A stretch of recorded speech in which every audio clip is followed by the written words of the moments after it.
우리 좌우에 계신 분과 인사할게요. 예수 이름으로 충분합니다. 시작.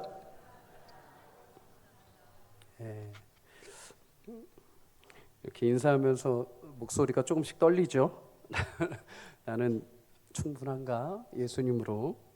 여러분, 예수님으로 충분할 수 있기를 축복합니다. 예수님으로 충분해야 됩니다. 우리는 오늘부터 갈라디아서 말씀을 함께 이제 나눕니다. 데살로니가전서를 마무리하고 조금만 더 낮춰주세요. 계속 올려요.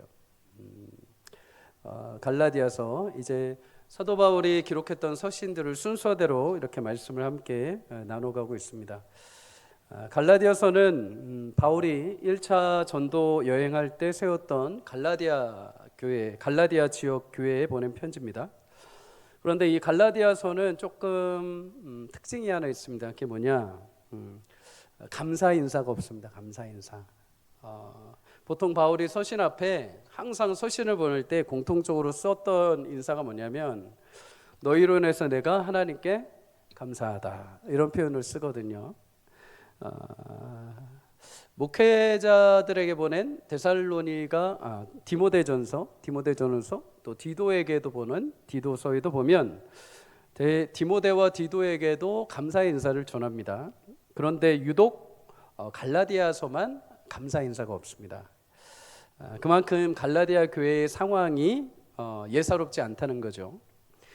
또 한 가지 특징은 굉장히 논쟁적입니다. 논쟁적. 예리하게 하나하나 모두 잘 따지고 갈라디아 교회의 상황을 짚어가면서 논쟁적인 어조로 말씀이 담겨 있습니다. 그렇다면 바울이 마음이 이제 식어서 감사가 사라진 것인가, 아니면 뭔가 기분이 나빠서 논쟁하려고 편지를 보낸 것인가? 아니요. 여러분, 모든 성경은 하나님의 감동으로 된 책인 줄 믿습니다. 하나님이 갈라디아서에 서신을 보내실 때 그만큼 급박하고 중요한 논쟁과 설명할 거리가 있으셨다는 거죠. 먼저 갈라디아서 5장 1절에 이렇게 말씀을 합니다. 그리스도께서 우리를 자유롭게 하려고 자유를 주셨으니 그러므로 굳건하게 서서 다시는 종의 멍에를 매지 말라. 아멘. 복음을 통해서 성도에게 주신 구원의 자유에 대해서 말씀을 하십니다. 당연한 것이라고 여겨지죠. 그런데 당시에 갈라디아 이 지역에 있는 교회는 조금 상황이 다릅니다. 바울이 복음을 전하고 교회를 세우고 떠난 이후에 이 갈라디아 지역에 유대인 그리스도인들이 찾아오게 됩니다. 유대인 그리스도인들의 마음 가운데는 한 가지 생각이 있었는데, 그게 뭐냐? 우리가 예수를 믿어서 구원을 받는 것은 맞지만 대신에 하나님이 우리 민족에게 주신 율법, 할례를 그대로 행해야 한다라는 것이죠. 이제 막 복음을 듣고 구원의 자유를 누리고 있는 갈라디아 교인들을 향해서 예수를 믿는 것만으로는 충분하지 않고 더불어서 우리가 가지고 온 율법도 너희가 지켜야 진짜 구원에 이르게 된다라고 가르치기 시작을 한 겁니다. 중세교회에도 예수님의 공로는 인정하지만 더불어서 우리 인생에 어떤 공덕, 우리 어떤 노력이 필요하다고 주장한 사람들이 많이 있었습니다. 교회사적으로 일어났던 이 복음에 대한 도전들은 예수님을 믿지 말라는 게 아닙니다. 예수님을 믿지만 예수만으로는 충분하지 않다라는 겁니다. 이 시대에도 어떤 사람들은 우리가 구원받기 위해서 무엇인가가 더 필요하다고 이야기하는 사람들이 있습니다. 나의 노력, 나의 선행, 나의 물질, 이런 것들을 더 있어야 안정적이라고 생각을 하는 거죠. 그런데 여러분, 구원에 있어서 한번 이렇게 생각을 해보십시오. 폭풍우가 치는 바다 한복판에 내가 빠져가는데 여러분, 그 가운데 사람이 살 수 있는 방법이 무엇이 있겠습니까? 구명조끼, 구명보트, 음식, 잠시 며칠 정도는 버틸 수 있을지 모릅니다. 그러나 시간이 지나면 금방 물도 먹을 것도 그냥 다 사라질 겁니다. 망망대해 현실은 그대로일 겁니다. 진정 구원받기 위해서는 딱 하나밖에 없습니다. 구조선이 와야 됩니다. 구조선이 와서 나를 건져줘야 망망대해에서 내가 건짐을 받고 살아나게 되는 거죠. 우리가 구원받은 것도 이와 마찬가지입니다. 인간이 스스로 죄의 구덩 위에서 올라올 수 있는 방법은 전혀 없습니다. 오직 예수님이 구원의 손길을 내미실 때 우리는 그 손을 붙들고 죄의 구덩이에서 벗어나오게 된 것입니다. 그래서 구원에 있어 예수님의 외에 다른 것은 전혀 필요치가 않습니다. 그럼에도 여전히 우리 안에 다른 것이 필요하고 예수님으로 충분하지 않다라고 하는 사람들이 있다는 거죠. 여러분, 전승에 따르면 예수님의 12제자 중에 야고보는 스페인에서 복음을 전하다가 순교를 하게 됩니다. 9세기에 야고보의 무덤이 스페인 산티아고 지역에서 발견이 되었다고 하죠. 중세 교회는 이 장소를 성지로 공식화시켜 버립니다. 그래서 많은 사람들이 자신의 죄에 대한 성찰, 그리고 자신의 신앙에 있어서의 어떤 진정성을 증명하는 수단으로 이 순례길을 가게 됩니다. 순례길은 프랑스에서부터 이 산티아고까지 대략 780km 정도, 우리나라로 따지면 부산을 왕복하는 거리죠. 거의 평균 한 35일에서 40일 정도를 걸어서 왔다 갔다 하는 것입니다. 어떤 집사님이 순례길을 참여하기 위해서 스페인으로 향하게 됩니다. 짐을 이것저것 다 싸가지고 간 거죠. 수건부터 시작해서 물, 음식, 옷, 바람막이 여러 가지를 다 싸가지고 갔다고 해요. 그런데 여행하면서 다른 거는 다 오히려 그게 짐이 되고 불필요했다고 합니다. 대신에 가장 중요한 것이 딱 손 안에 하나 있었는 게 그건 뭐냐면 칫솔이었다고 합니다. 칫솔. 다른 거는 아예 가방에서 꺼내지도 않고 가능하면 칫솔 하나, 제일 손쉽고 제일 필요한 게 칫솔이었다고 합니다.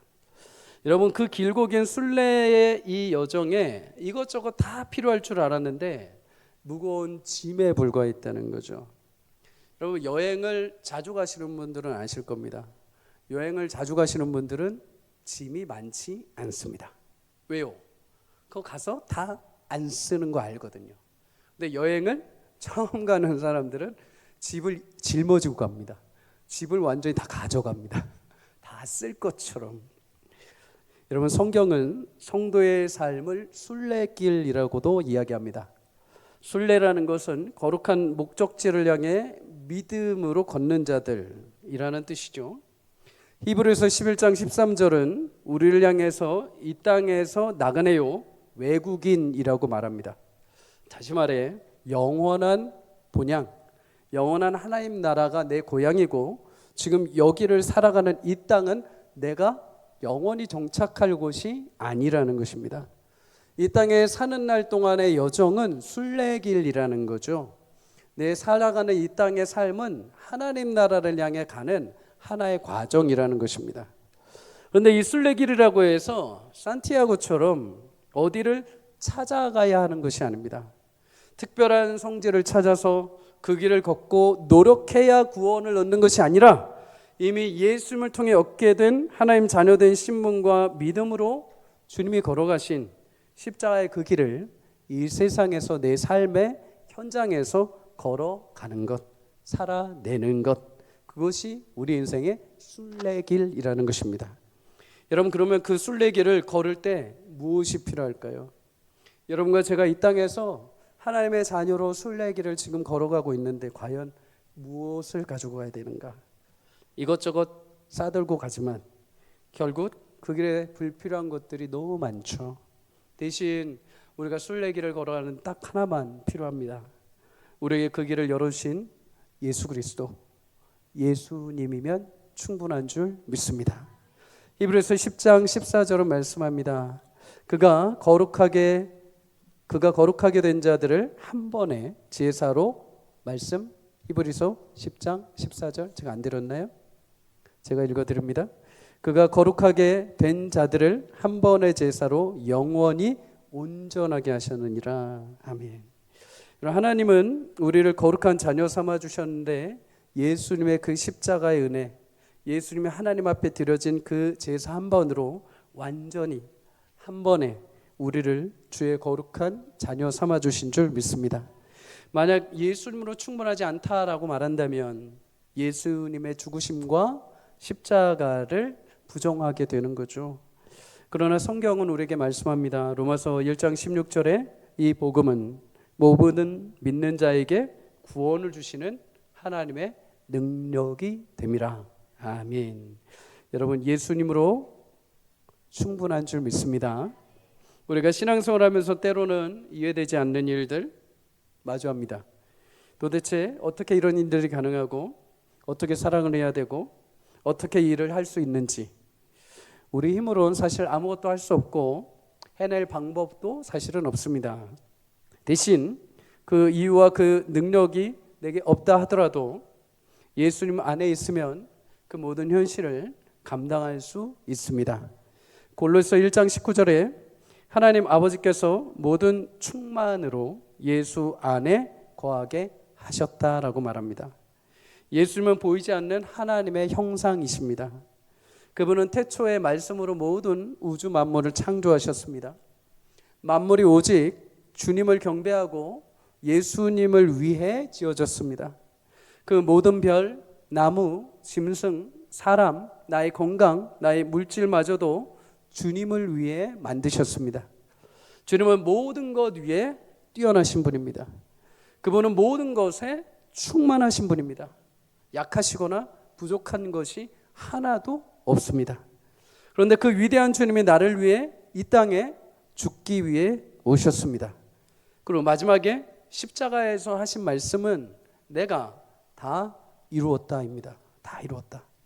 공허하고 세상의 두려움과 염려와 갈등으로 살아가는 우리 인생에 주님이면, 주님이 채우시면, 주님이 함께 하시면 충분하다는 것입니다. 그 어떤 것도 예수님의 죽으심과 부활 앞에 부족함이 없고 우리의 죽음과 죄와 사망의 권세에서 우리를 일으키신 예수 그리스도면 우리 인생이 충분하다는 것입니다. 여러분, 물론 예수를 믿어도 다칠 수 있습니다. 예수님 믿어도 힘들어할 수 있습니다. 예수님 믿어도 건강 잃을 수 있고 예수님 믿어도 일이 잘 안 풀릴 수 있습니다. 예수님의 12제자는 여러분 어떻게 됩니까? 요한을 제외하고는 모두가 다 복음을 전하다가 순교를 합니다. 여러분, 교회는, 기독교는 그렇게 주님으로 충만한 성도들의 피로 세워진 곳입니다. 왜 하나님이 그렇게 교회를 그렇게 세우셨을까요? 좀 멋진 힘으로, 멋진 나라의 어떤 특별한 힘으로 교회를 세우시고 어떤 물질 대량 공세로 막 교회를 세우시고 그러면은 얼마나 좋겠습니까? 로마라는 나라가 전적으로 막 기독교를 밀어줘 가지고 모든 왕, 황제와 모든 신하들이 다 예수를 믿고 쫙 복음이 퍼지게 했다면 얼마나 그게 더 쉬운 방법이겠습니까? 근데 예수님은 그렇게 하지 않으셨죠. 오히려 핍박과 죽음과 그들의 모든 인생의 아픔을 통해 그 모든 교회를 주님이 세워내셨습니다. 무슨 말일까요? 예수님으로 충분하다는 것입니다. 매를 맞아도, 힘이 들어도, 아파도, 눈물이 나도 모든 것 위에 뛰어난 부활의 주님이라면 부족한 것이 실패도 절망도 될 수 없다는 것이죠. 여러분, 이것이 우리에게 찾아오신 복음이신 예수님의 충만인 줄 믿습니다. 여러분, 우리는 예수님으로 충만하게 된 자들인 줄 믿습니다. 순례길을 걸어도 칫솔 하나만 있으면 된다고 합니다. 그런데 여러분은 순례길을 걸으면서 무엇 하나를 붙들고 가시겠습니까? 여전히 내가 다 쓸모도 없고 다 쓸 수도 없고 다 필요도 없는, 여전히 내 안에 없는 것들을 바리바리 싸들고 가려고 하십니까? 아니면 내 안에 충만하신 예수님으로 충분하십니까? 여러분, 철로 역정을 보면 주인공이 등장합니다. 크리스천, 이름이 크리스천. 그는 처음 시작할 때부터 등에 짊어지고 가는 게 있죠. 바로 세상의 짐입니다. 죄의 짐, 자신의 죄, 하나님의 심판에 대한 두려움, 멸망의 성에서 살고 있다는 죄책감. 그런데 그 모든 무거운 짐을 어디를 가든 계속 짊어지고 갑니다. 이 짐이 사라지질 않는 거예요. 내려지지도 않는 겁니다. 자신의 이 모든 무거운 짐을 걷는데, 그런데 어느 한 언덕에 이르렀을 때 그 짐이 스르르 벗겨지기 시작합니다. 그리고 그 짐이 스르르 벗겨지고 언덕에서 스르르 굴러가더니 무덤 속으로 들어가 사라져 버린 겁니다. 이 언덕이 어떤 언덕이었냐? 십자가 언덕입니다. 십자가 언덕. 그렇게 내가 벗고 싶었던 그 무거운 짐이 십자가 언덕에 딱 올라왔을 때 스르르, 내가 푼 것도 아니고 스르르 풀려서 무덤 속으로 사라져 버린 거죠.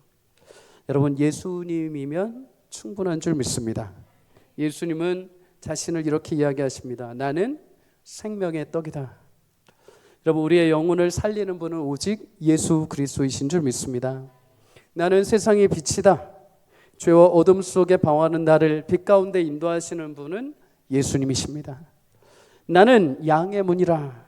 오직 예수님을 통해서만 우리가 하나님 앞에 나아가게 되는 줄 믿습니다. 나는 선한 목자라.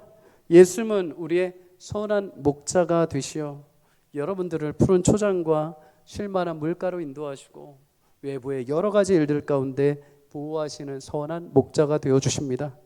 나는 부활이요 생명이다. 예수만의 거함으로 우리는 영원한 부활과 참된 생명을 얻게 됩니다. 내가 곧 길이요 진리요 생명이라. 우리가 살아갈 길, 내가 믿어야 하고 붙잡아야 할 진리, 내게 필요한 생명이 모두 예수님 안에 있습니다. 여러분, 예수님으로 충만한 인생, 예수님으로 충분한 인생이 되시기를 주의 이름으로 간절히 축복합니다. 여러분, 당시 유대 그리스도인들 바울이 전한 복음을 흔들기 위해서 한 가지 방법을 사용합니다. 그게 무엇이냐? 바울에 대해서 악의적인 이야기를 합니다. 바울에 대해서 비난을 하고 그의 어떤 신분에 대해서 잘못된 이야기를 하면 그가 전한 복음도 당연히 훼손이 되겠죠. 그래서 가장 먼저 이들이 쓴 게 무엇이냐? 바울의 사도성에 대한 시비를 걸기 시작합니다. 바울은 예수님의 제자도 아니었고 그는 예수님 보낸 사람도 아니고 그가 전하는 것도 역시 그러면 의심할 수밖에 없다 하면서 불신을 심어준 것이죠. 이에 대해서 바울이 1절에서 3절까지 자신의 사도성에 대해서 이야기를 합니다. 우리 다시 한번 1절 3절을 함께 읽습니다. 시작. 사람들에게서 난 것이 아니요 사람으로 말미암은 것도 아니요 오직 예수 그리스도와 그를 죽은 자 가운데서 살리신 하나님 아버지로 말미암아 사도된 바울은 함께 있는 모든 형제와 더불어 갈레아디아 여러 교회들에게 우리 하나님 아버지와 주 예수 그리스도로부터 은혜와 평강이 있기를 원하노라. 아멘. 바울은 자신의 사도직을 사람에게서 나지 않았다. 오직 예수님과 하나님 아버지로부터 내가 이 사명을 부여받았다 이렇게 이야기를 합니다. 쉽게 말해서 출처가 사람이 아니라는 겁니다. 누가 나를 보낸 것도 아니고 누가 나를 설득시켜서 누가 나를 강제로 여기 보낸 게 아니라는 겁니다. 심지어 누군가가 나한테 전해준 이야기를 내가 전하는 게 아니라는 거죠. 오직 내가 전하는 이 복음은 나를 만나주시고 나를 보내신 예수 그리스도. 여기서 우리는 잠시 세 부류의 사람을 한번 확인해 봐야 됩니다. 성경에 보면 하나님이 복음을 증거하게 하시는데 세 부류의 사명자를 세우십니다. 첫째는 선지자들이죠. 헬라어로 프로페테스라고 하는데 프로라는 것은 뭐뭐 앞에서, 페테스는 말하는 자, 전하는 자, 하나님의 말씀을 미리 앞에서 전하는 자가 되는 거죠. 여러분, 이들은 성령의 감동하심으로 하나님의 말씀을 받으면 가감 없이 전하는 자들이었습니다. 선지자들 사역은 예수님이 오시기 전 그리고 온전한 성경이 기록되기 전까지 하나님이 특별하게 성령의 감동으로 그들에게 기름 부으시고 성령의 영감을 주셔서 말씀을 주시고 사용하신 직분자들입니다. 그래서 지금 이 시대에는 선지자직은 없습니다. 대신에 선지자는 하나님의 말씀을 받고 대언하는 자들이었죠. 그런데 하나님이 이제 선지자는 없이 하나님의 말씀을 직접 우리 가운데 성경으로 더 정확하게 재워주신 줄 믿습니다. 두 번째는 제자들입니다. 예수님은 공생애 당시 12제자를 부르십니다. 제자가 없으면 스승도 없고 스승이 없이 제자도 존재할 수 없습니다. 당시 스승과 제자는 지식적인 가르침만 나누는 관계가 아닙니다. 함께 먹고 생활하며 때를 따라 시를 따라 스승이 계속 제자들에게 일상에서 그의 지혜와 그의 삶을 통해서 가르쳐 주는 거죠. 그래서 누군가가 제자가 될 때 스승한테 내가 스승이 제자가 되고 싶습니다 이렇게 한다고 해서 제자가 될 수 없습니다. 랍비들을 보면은 스승이 먼저 제자를 택하는 겁니다. 아무리 내가 배우고 싶다고 한다 해도 내가 택하지 않으면 그가 제자가 될 수 없는 거죠. 그런데 예수님은 제자들을 본인이 직접 부르셨습니다. 그것도 화려한 성 안에 있는 어떤 지식자들이 아니라 일상에서 평범하게 살고 있는 하루하루 어부 그물질하거나 또는 그 가운데는 세리도 있었고 그 가운데는 예수님을 판 가룟 유다도 있었는데 예수님은 그들을 찾아가셔서 제자로 삼아주신 거죠. 그렇게 제자로 삼은 이유는 3년 동안 자신의 복음과 자신의 삶을 가르쳐주고 제자로 세워가기 위함입니다. 예수님이 제자들을 얼마나 사랑하시고 관심이 많으셨는지 복음서에 보면은 제자라는 이 단어가 총 260여 번 등장을 합니다. 무리들에게 가르침을 주시지만 별도로 제자들하고 따로 있을 때만 비밀을 알려주시죠. 아까 그 말씀은 이런 말씀이 하고서 해석까지 해주십니다. 그만큼 예수님에게는 제자들이 굉장히 애틋하고 특별한 사람들이었습니다. 그리고 그 모든 구원받은 성도가 이제 특별한 제자들이 되기를 원하시죠. 마태복음 28장 19절에서 20절 이렇게 말합니다. 그러므로 너희는 가서 모든 민족을 제자로 삼아 아버지 아들과 성령의 이름으로 세례를 베풀고 내가 너에게 분부한 모든 것을 가르쳐 지키게 하라. 볼지어다 내가 세상 끝날까지 너희와 항상 함께 있으리라 하시니라. 아멘. 예수님 복음을 통해서 모든 민족을 제자 삼으라. 예수 그리스도에 속한 제자가 되게 하라는 거죠. 요한복음 8장 31절에 보면 너희가 내 말에 거하면 참으로 내 제자가 될 것이다 이렇게 말합니다. 주의 말씀을 믿고 따르고 그 말씀 안에 거할 때 참 제자가 된다는 거죠. 신약 성경에 우리가 흔히 말하는 성도, 그리스도인이라는 단어가 여러분 그러면 몇 번 나오는지 아십니까? 사복음서에 보면 딱 4번밖에 안 나옵니다. 성도. 사도행전에 보면은 서신서에 보면 총 6번밖에 안 나옵니다. 무슨 뜻인가? 우리가 예수를 믿고 처음에 다 성도가 되지만 우리 성도를 하나님이 어디까지 이끌어가기를 원하시는가?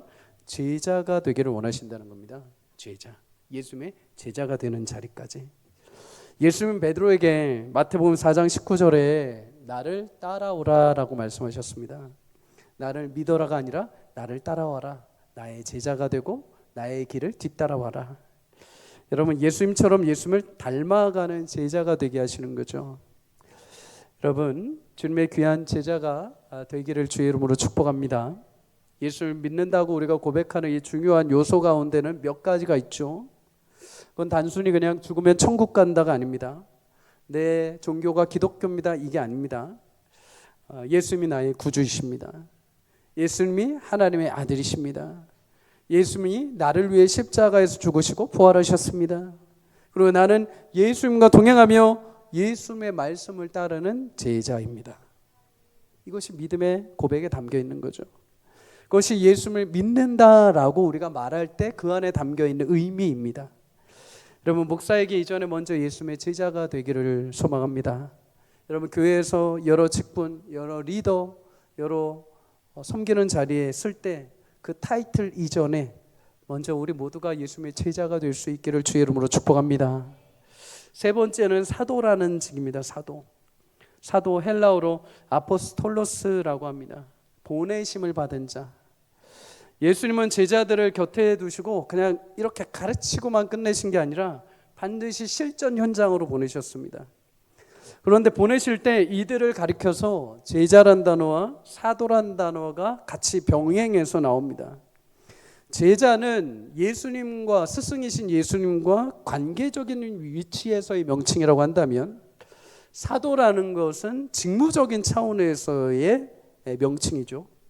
예를 들어서 우리나라는 외부로 특사를 파견을 하죠. 특사. 다른 나라도 마찬가지지만 국내에서 그가 국회의원일 수도 있고 아니면은 공무원일 수도 있습니다. 그런데 그런 특별 임무를 가지고 타국에 갈 때는 뭐를 이름하느냐? 특사라는 이름으로 갑니다. 국내에서는 우리에게 국회의원이고 공무원이지만은 나갈 때는 특사라는 이름, 다른 이름으로 명칭으로 가게 되죠. 마찬가지로 제자들이 예수님과 함께 있을 때는 제자라는 타이틀을 쓰지만 예수님을 떠나서 이제 예수님이 파송하고 보내실 때는 사도로 보내시는 것입니다. 그런데 이 사도의 특징은 뭐냐면 예수님이 직접 보내는 사람들입니다. 누가복음 6장 13절에 보면 제자들을 부르사 그 중에 12를 택하여 사도로 칭하셨다 이렇게 말합니다. 예수님은 특별히 복음을 증거하도록 제자들을 택하시고 그 제자들을 파송하실 때 사도라는 직무를 주신 거죠. 그런데 이들을 보내실 때 예수님이 어떻게 하시는가? 누가복음 9장 1절에서 2절에 예수께서 12제자를 불러 모으사 모든 귀신을 제어하며 병을 고치는 능력과 권위를 주시고 하나님의 나라를 전파하며 앓는 자를 고치게 하려고 내보내며 이렇게 말씀하십니다. 예수님이 제자들을 사도로 파송하실 때 예수님의 능력과 권세를 같이 위임해 주셨습니다.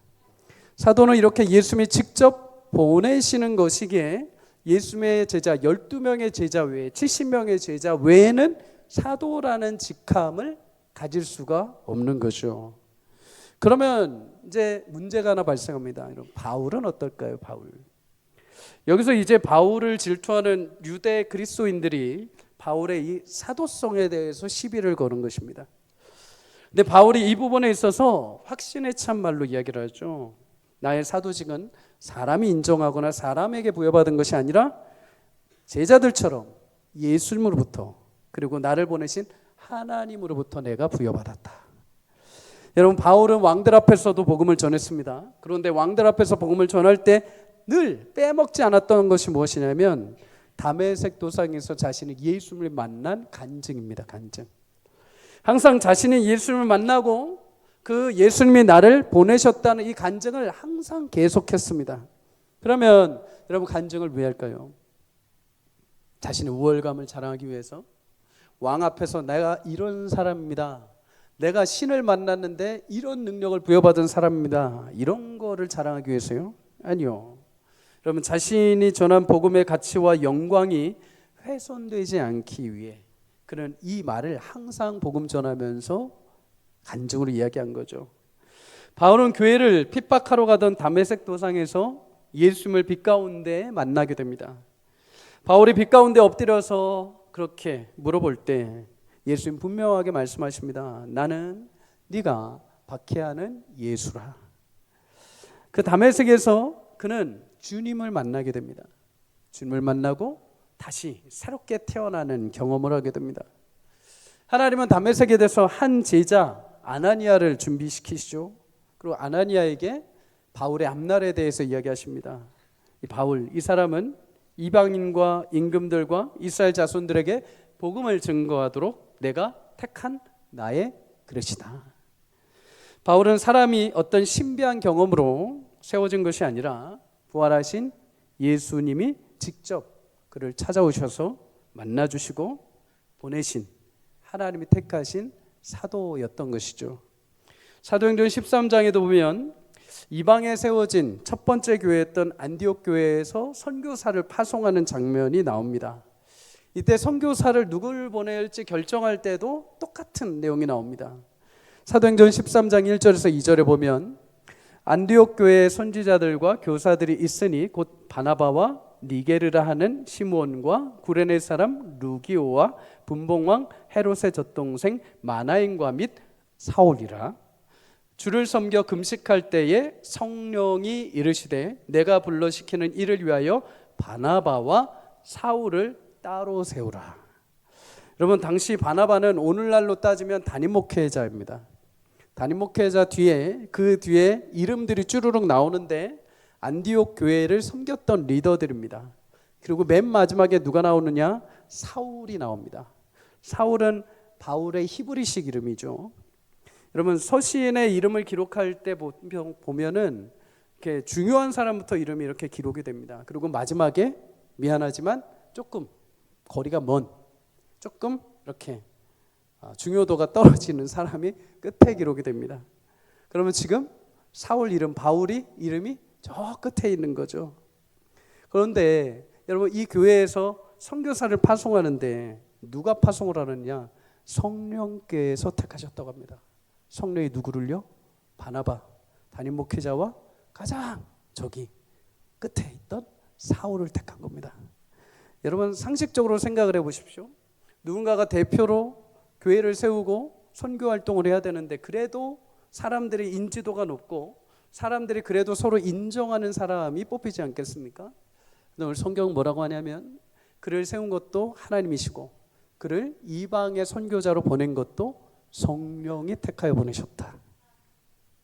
여러분, 그러면 오늘날 사도는 있을까요, 없을까요? 오늘날 사도는 없습니다. 왜요? 예수님이 보내셔야만 사도직이 가능하죠. 다만 사도직은 없지만 사도적 사명이 남아 있습니다. 고린도서 5장 18절에서 20절 다 함께 읽습니다. 시작. 모든 것이 하나님으로부터 났으며 그가 그리스도로 말미암아 우리를 자기와 화목하게 하시고 또 우리에게 화목하게 하는 직분을 주셨으니 곧 하나님께서 그리스도 안에 계시사 세상을 자기와 화목하게 하시며 그들의 죄를 그들에게 돌리지 아니하시고 화목하게 하시는 말씀을 우리에게 부탁하셨느니라. 아멘. 여러분, 이제 그리스도께서 하나님과 화목케 하는 이 목적의 직분을 주셨는데, 그게 일반적인 어떤 특별한 사람만이 아니라 예수 믿는 모든 우리에게 부탁하셨다. 하나님은 과거에 제자들을 사도로 보내셨던 것처럼 이제 성도와 교회를 세상 속에 복음을 통해 하나님과 화목케 하는 특사들로 보내십니다. 그러면 우리가 사도들처럼 보냄을 받았다라고 한다면, 여러분, 우리에게 한 가지 특징이 있겠죠. 예수님은 제자들을 사도로 보내실 때 아까 그냥 보내지 않으셨습니다. 그의 권능과 그의 능력과 그의 신실하심이 함께 가셨습니다. 그럼 우리를 세상 속에 이 시대에 사도적 사명을 가진 자로 보내신다면, 예수님이 여러분과 저를 보내실 때 그냥 보내지 않으시겠죠. 동일하게 예수님이 우리 가운데 그의 능력과 그의 권세와 그님의 신실하심으로 우리와 함께 하시는 줄 믿습니다. 사도행전에 말씀하신 것처럼 성령으로 함께 하시고 권능과 능력으로 예수님이 행하신 그 위대한 일을 우리에게 부탁하셨습니다. 요한복음 14장 12절을 함께 읽습니다. 시작. 내가 진실로 진실로 너희에게 이르노니 나를 믿는 자는 내가 하는 일을 그도 할 것이요 또한 그보다 큰 일도 하리니 이는 내가 아버지께 감이라. 아멘. 이 말씀은 굉장히 놀라운 신비로운 말씀이죠. 예수님의 사역은 죽고 부활하시는 걸로 끝나는 게 아닙니다. 죽고 보냄을 받으시고 죽으시고 부활하시고 다시 원래의 보좌로 앉으시는 것까지가 예수님의 모든 사역의 완성인 거죠. 여러분, 예수님은 그 모든 구원의 계획을 성취하신 줄 믿습니다. 이 땅에 오셨고 여러분과 저를 위해서 고난받으시고 핍박받으시고 죽으시고 부활하시고 거기서 끝난 게 아니라 승천하셔서 지금 그 영광스러운 처음에 창조하셨을 때 그 위대한 자리에 통치하고 계시는 줄 믿습니다. 그러면 여러분, 이제 시작된 이 구원을 이루는 일만 남았죠. 내 성령께서 누군가를 통해서 일하셔야 되는데, 이 땅에서 주님의 역사, 주님의 사랑, 주님의 그 능력을 전하는 일, 그 일을 누가 감당하는가? 교회가, 성도가 그 사명을 감당하라고 우리를 부르시고 맡겨주신 줄 믿습니다. 그래서 교회가 세워진 것입니다. 놀랍게도 주님은 2000년 전에 승천하신 그날부터 지금까지 교회와 성도를 통해서 그렇게 하나님의 복음을 증거해 오셨습니다. 2000년 동안 그 화려했던 왕들, 화려했던 나라들 다 역사 속으로 사라지고 그렇게 천년만년 살 것처럼 외쳤던 모든 자들이 다 사라지는데도 불구하고 예수님은 가장 약한 일개 사람에 불과했던 하나님께 사랑하셨던 사람들을 택하셔서 그들의 핏값으로 교회를 세우시고 여리고 여린 사람들의 기도를 통해서 하나님 나라를 이루어 오셨고, 작고 연약한 우리를 통해서 하나님의 교회를 축복하시고, 교회를 통하여서 이 지역사회에 하나님의 복음의 놀라운 소식을 전하게 하신 줄 믿습니다. 여러분, 주님의 이름으로 축복합니다. 여러분, 가는 곳마다 예수 복음의 능력이 여러분과 함께 하시는 은혜가 있기를 주의 이름으로 축복합니다. 가는 곳마다 여러분, 예수 그리스도께서 우리와 하나님과 화목케 하신 것처럼 여러분을 통하여서 세상이 하나님과 화목하고, 여러분을 통하여서 여러분의 가정에 믿지 않는 하나님의 백성들이 하나님과 화목해야 되는 은혜가 있기를 주의 이름으로 축복합니다. 여러분이 가는 밟는 그 땅마다 예배가 없고 찬송이 없고 기도가 없는 그 험난한 그곳이 하나님을 예배하는 처소가 되고 하나님을 찬양하는 곳이 되기를 주의 이름으로 축복합니다. 하나님의 복음을 한 번도 들어보지 못하고 예수님의 단어를 한 번도 들어보지 못한 지역이 여러분 때문에 예수님을 알고 예수님의 능력이 나타나는 축복이 있기를 주의 이름으로 간절히 소망합니다. 지난주에 제가 악단을 보고 왔습니다. 악단, 신의 악단. 잘 만들었더라고요. 소소한데 잔잔한 은혜의 감동. 아직 못 보신 분들이 있어서 스포를 좀 하려고 합니다. 실화입니다. 실화. 얘기는 뭐 처음은 뭐 얘기를 해도 될 것 같아요. 이제 북한에서 이제 적십자를 통해서 어떤 지원을, 이제 물질의 지원을 받아야 되는데 한 가지 조건이 있습니다. 그게 뭐냐? 이제 교회를 세우고 그 교회에서 이제 교회로서의 역할을 감당한 걸 보면 거기에다가 지원을 해주겠다는 거죠. 그럼 이제 북한에서 교회를 세워야 됩니다. 근데 교회를 세우고 겉에만 건물만 보여주면 상관없는데 이 사람들이 실사단을 파견을 해서 그 교회가 진짜로 신앙생활을 하는지, 진짜로 예배를 드리는지, 진짜로 부흥회를 하는지를 보고서 판단하겠다는 겁니다. 그럼 이제 한 가지 더 해야 될 일이 있죠. 교회를 세우고 예배를 뜨겁게 드려야 됩니다. 그 예배를 드리기 위해서는 뭐가 필요할까요? 찬양단이 필요하겠죠. 찬양단. 이 찬양단을 만들기 위해서 이제 북한에서 예수 믿는 자들을 잡던 리더들이 이제 자신들이 찬양팀을 이제 만들기 시작을 합니다. 처음에는 이 악단을 데려와서 처음에 이것만 사용하고 이제 그냥 모두 처분을 하려고 했습니다. 그런데 놀랍죠.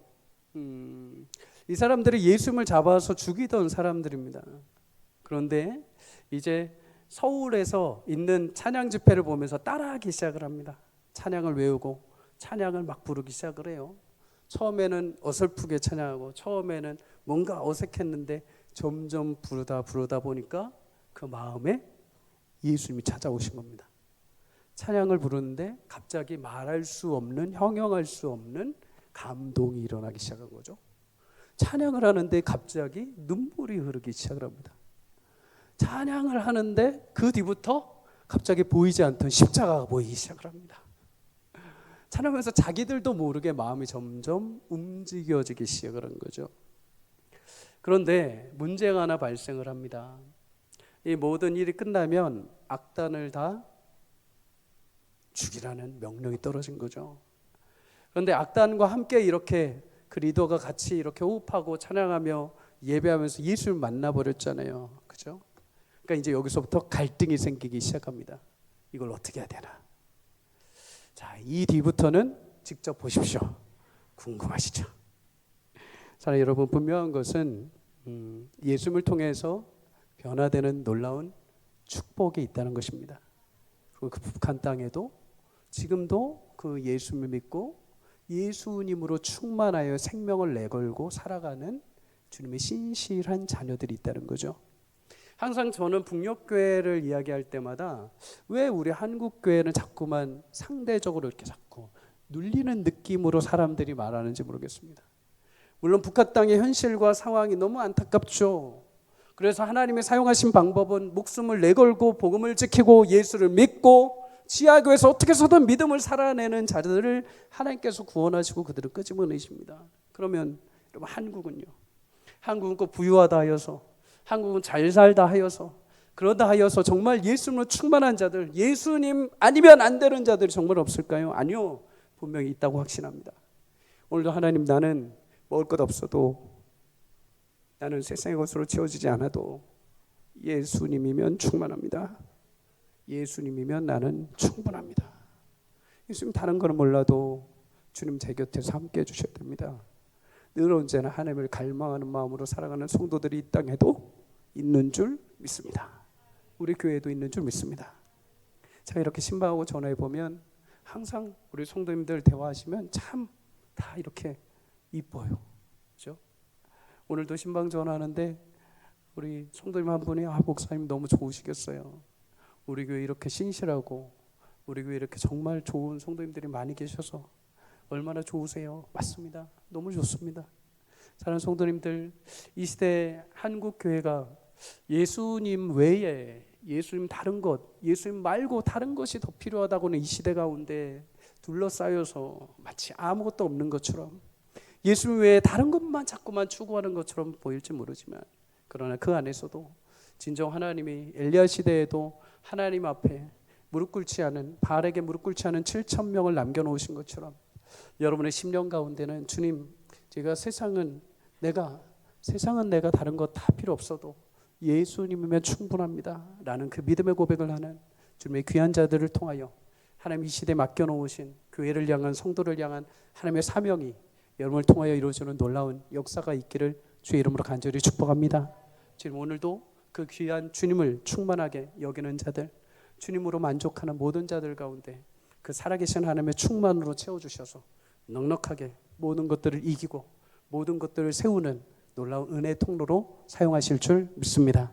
오늘 이 저녁에 주님으로 충만한 밤이 되시기를, 또 주님으로 충만하여 기도할 때 하나님 역사하시는 은혜가 있기를 주의 이름으로 간절히 축복합니다.